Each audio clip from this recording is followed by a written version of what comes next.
अस्सलाम वालेकुम। आज हम जो टॉपिक स्टार्ट करने वाले हैं वो है सलाइवा। और ये एक बहुत इंपॉर्टेंट टॉपिक है पूरे सलाइवरी ग्लैंड्स के टॉपिक से। और जहाँ तक मुझे याद है कि सबसे ज़्यादा इम्पॉर्टेंट एमसीक्यू जो है वो भी इसी टॉपिक से आते हैं। तो सबसे पहले हम सलाइवा की जो है वो डेफिनेशन पढ़ लेते हैं कि सलाइवा की डेफिनेशन है कि that it is a watery secretion that is secreted from salivary glands in our oral cavity. तो ये जो है एक वाटरी सिक्रीशन है। अब मैं इसको वाटरी सिक्रीशन क्यों कह रही हूँ वो हम इसकी कंपोजिशन में डिटेल में पढ़ेंगे।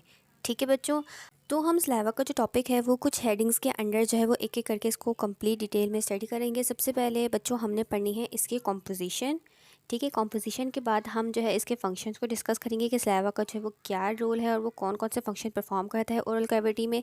तीसरी बात जो है वो हम सिक्रीशन या रिफ्लेक्स एक्शन पढ़ेंगे कि कौन कौन से स्टिमुलस पे जो है वो हमारा सलाइवा जो है वो ओरल कैविटी में रिलीज़ होता है।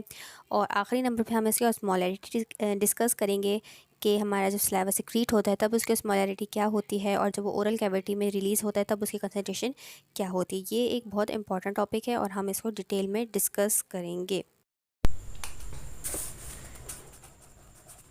ठीक है बच्चों, तो सबसे पहले जो हम बात करने लगे हैं वो हम सलाइवा की कंपोजिशन के हवाले से बात करने लगे हैं। ठीक है, अभी मैं आपको बताती आ रही थी कि सलाइवा में जो है वो हमारे पास 99% जो है वो वाटर प्रेजेंट होता है।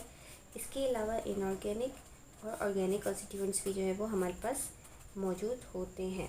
बच्चों इनऑर्गेनिक कॉन्स्टिट्यूएंट्स पे हम इतना फोकस नहीं करते, ज़्यादा फोकस जो है वो हम ऑर्गेनिक कॉन्स्टिट्यूएंट्स पे करते हैं। इसके अलावा हमारे पास जो है इम्यूनो ग्लोब्यूलेंस मौजूद होते हैं।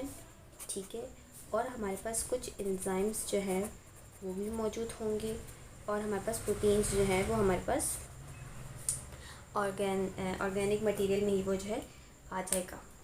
अच्छा बच्चों, बर्कोविट्स में जो है वो बहुत सारे उन्होंने प्रोटीन्स के नाम लिखे हुए हैं। मुझे नहीं लगता कि फर्स्ट ईयर लेवल में जो है वो उन सब की जो है वो ज़रूरत होगी। जैसे मैं अगर आपको दिखा देता हूँ बुक से कि यहाँ पे अगर आप देखें तो यहाँ पे उसने हमारे पास जो है वो इतने सारे जो है वो नाम लिखे हुए हैं। जैसे यहाँ पे हमारे पास लिखा हुआ है सिस्टेटिन और उसका आगे फंक्शन लिखा हुआ है कि वो एक सिस्टीन प्रोटीनेस इनहिबिटर है। और दूसरा हमारे पास लाइसोजाइम, सिस्टेटिन, लैक्टोफेरेस और डिफेंसेस, ये सारे हमारे पास जो हैं ये इम्यूनोलॉजिकल फंक्शंस में यानी बस हमारे पास होस्ट डिफेंस में आते हैं, यानी एंटी बैक्टीरियल एजेंट्स हैं। उसके अलावा यहाँ पे हमारे पास टेथ्रिन इनहिबिटर ऑफ मिनरलाइजेशन, यानी ये हमारे पास मिनरलाइजेशन हो रहा था। और ऑगस्टिन हमारे पास जो टेस्ट की डिटेक्शन करता है। तो ये कुछ एंजाइम्स हैं हमारे पास, अगर आप देख लें तो आप जो है वो इनको कर लीजिएगा, वरना मुझे नहीं लगता कि फर्स्ट ईयर के लेवल में ये चीज़ें जो है वो इतनी इम्पॉर्टेंट हैं।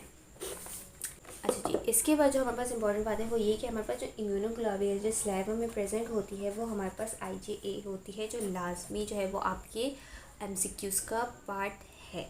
दूसरी बात ये कि एंजाइम जो हमारे पास, अगर हम वैसे इसको एंजाइम्स पे लिखें, लेकिन अगर मैं ज़्यादा अप्रोप्रिएट लिखूँगी कि मैं अगर लिखूँ कि कौन से डाइजेस्टिव एंजाइम जो है वो हमारे पास सलाइवा में प्रेजेंट होता है, यानी जब हम मेस्टिकेशन करते हैं या कोई भी खाना जो है वो हम इनटेक करते हैं, तो ऐसा कौन सा जो है हमारे पास ऑर्गेनिक मटेरियल या ऐसा कौन सा फूड मटेरियल या फूड मिनरल है जो हमारे पास जिसकी डाइजेशन जो है वो हमारे पास ओरल कैविटी में ही स्टार्ट हो जाती है with the help of saliva.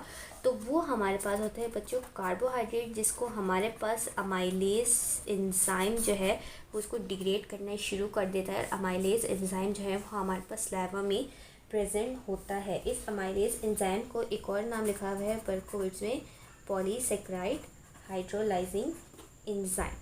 ठीक है, यानी कार्ब। तो ये पॉलीसेक्राइड्स को जो है ये हाइड्रोलाइज करके डिग्रेड करता है और छोटे छोटे मोनोसेक्राइड्स में जो है ये इसको ब्रेक कर देता है। तो कंपोजिशन में जो है वो ये काफ़ी इंपॉर्टेंट बात थी। अब बच्चों हम इसके फंक्शंस देख लेते हैं कि सलाइवा के जो है वो हमारे पास क्या क्या फंक्शंस हैं।